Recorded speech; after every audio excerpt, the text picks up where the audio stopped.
De hoy, 16 de mayo, ¿cuáles son las obligaciones que tenemos a nivel patronal con respecto a la violencia laboral? Y por favor, Carolina, ayúdanos para resolver esta incógnita. Claro que sí.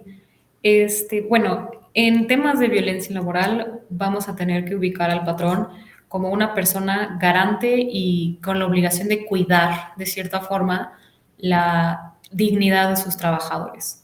Y esto lo vemos desde que nuestra Ley Federal del Trabajo tiene un sentido sumamente proteccionista.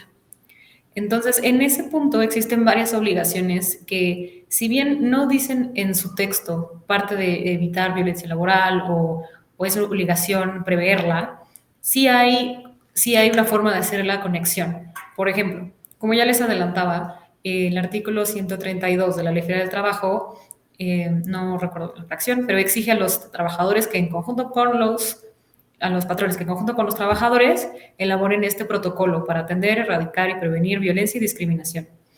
Ahí tenemos una de las obligaciones, que no contar con ella, pues también en caso de una inspección de trabajo, pues va a tener como consecuencia la imposición de una multa que puede ir desde 250,000 pesos hasta 5,000. Entonces, sí hay que tener mucho cuidado al respecto de las obligaciones que pues, no debemos estar incumpliendo como patrones, porque hay una disposición en la cual te dice que cada una de las multas se puede multiplicar por cada uno de los trabajadores afectados.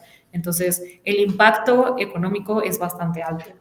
Por otro lado, como ya nos platicabas sobre la NOM 035, efectivamente al día de hoy es ley vigente y es obligatorio para toda la República Mexicana y todos los centros de trabajo. Y en ella se exige a los empleadores y a las empresas que tengan esta política de prevención de riesgos, que hagan un levantamiento de encuestas de clima laboral, que hagan la detección de violencia laboral, si es que hay, y en ese caso se canalice con el personal de salud si es necesario y se hagan ciertas acciones tanto preventivas como correctivas al respecto.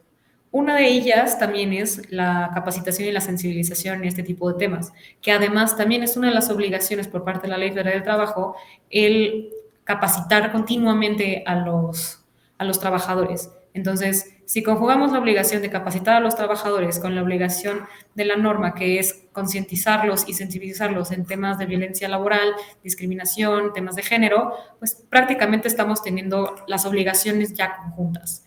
Y pues no hay que perder de vista que el hecho de que se falle en el cumplimiento de alguna de las normas hace un efecto dominó en donde todas las demás también las estamos fallando, ¿no? El tema de no tener, por ejemplo, la política o el plan de prevención o de atención de violencia, pues estamos fallando con la obligación de tener este protocolo y además estamos fallando con la implementación de la NOM 035, entonces ya tenemos 2 incumplimientos y cada uno de ellos va a tener su respectiva multa y se va a multiplicar por el número de trabajadores afectados. Entonces, al día de hoy, esas son las obligaciones que tenemos.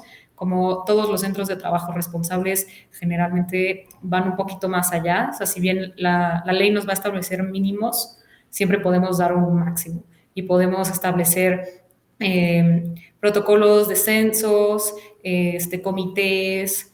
Una de las obligaciones que sí solicita la NOM 035, como ya lo adelantabas tú, Aristides, es que haya procedimientos seguros y confidenciales para poder hacer denuncias, apoyo emocional que se requiera para este tipo de personas. Una de las obligaciones es cuando se está en presencia de una persona que fue víctima de violencia laboral y que como la violencia laboral es uno de los factores de riesgos psicosociales que afecten a la persona, pues también tenemos que canalizarla con el personal de salud. Lo que muchos podemos utilizar ahorita como base es este modelo de protocolo que publicó la Secretaría del Trabajo en marzo de 2020, que como les decía es meramente informativo, pero nos da una muy buena idea de cómo se deben atender este tipo de situaciones dentro del ambiente organizacional. Es correcto. Y creo que este modelo de protocolo responde en gran medida a uno de los puntos que hemos tocado de manera breve durante nuestra exposición del día de hoy. Y que probablemente algunos de los miembros de nuestra audiencia dirán, bueno, ¿y eso qué es? Hemos hablado del convenio 190 de la OIT. ¿Qué es el convenio 190 de la OIT? Para responder a esta parte de qué es el convenio 190 de la OIT, tenemos que irnos al 10 de junio de 2019. En el Congreso de la Organización Internacional del Trabajo, los países que participan firman un convenio en donde se comprometen a la eliminación de la violencia y el acoso en el ámbito de trabajo. ¿Qué quiere decir esto? Desde 10 de junio del 2019 se hace esta firma de este convenio por los países participantes en este Congreso. Ahora, ¿de qué habla este convenio? Específicamente de violencia laboral y de acoso. Y nos marca desde definiciones, nos dice cómo podemos definir e identificar cada una de ellas, pero un punto muy importante y que para mi gusto es de los relevantes es el ámbito de aplicación. Es decir, hasta dónde como patrones, como organización, somos responsables de la violencia laboral. Y marca algunos puntos que para mí son totalmente representativos, como por ejemplo viajes. Cuando tú estás en un viaje, que es una comisión de trabajo, hasta allá llega nuestra responsabilidad como patrones. Eventos, capacitaciones, festejos.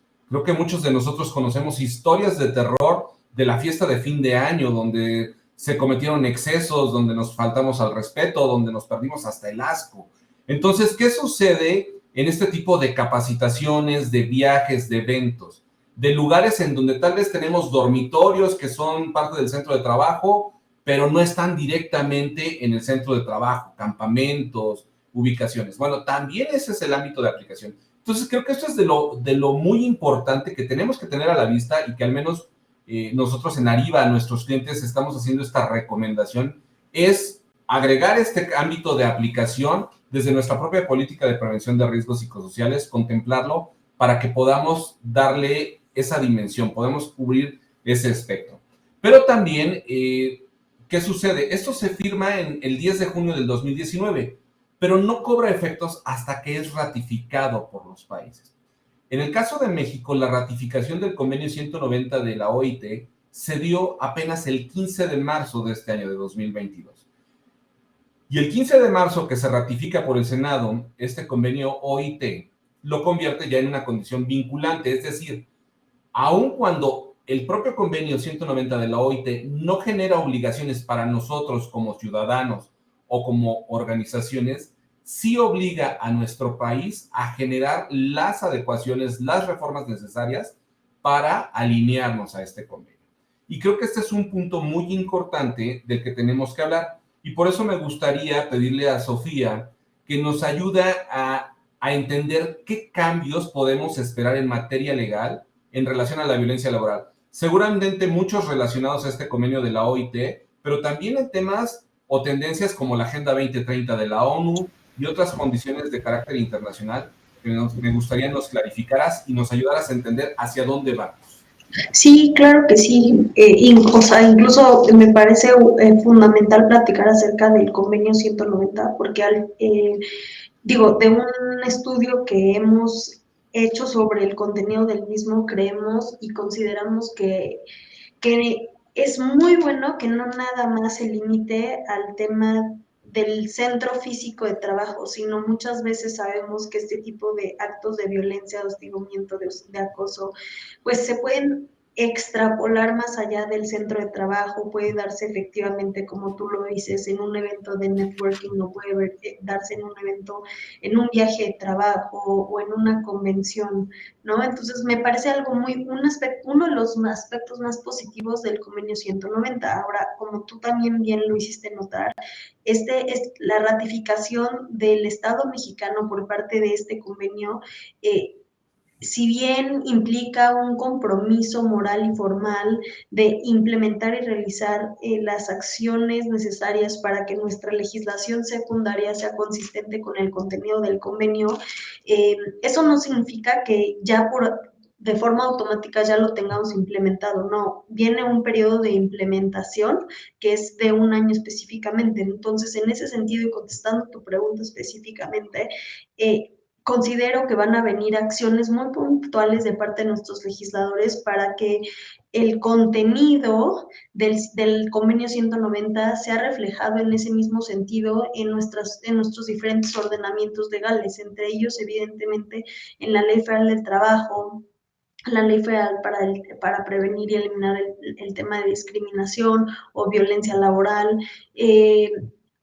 Eso por una parte. Dos, que efectivamente va a haber una mayor preocupación o interés o atención de la Secretaría del Trabajo, que recordemos que es el órgano o la autoridad específica encargada de velar el cumplimiento de las disposiciones legales en materia laboral, específicamente a través de su Dirección General de Inspecciones.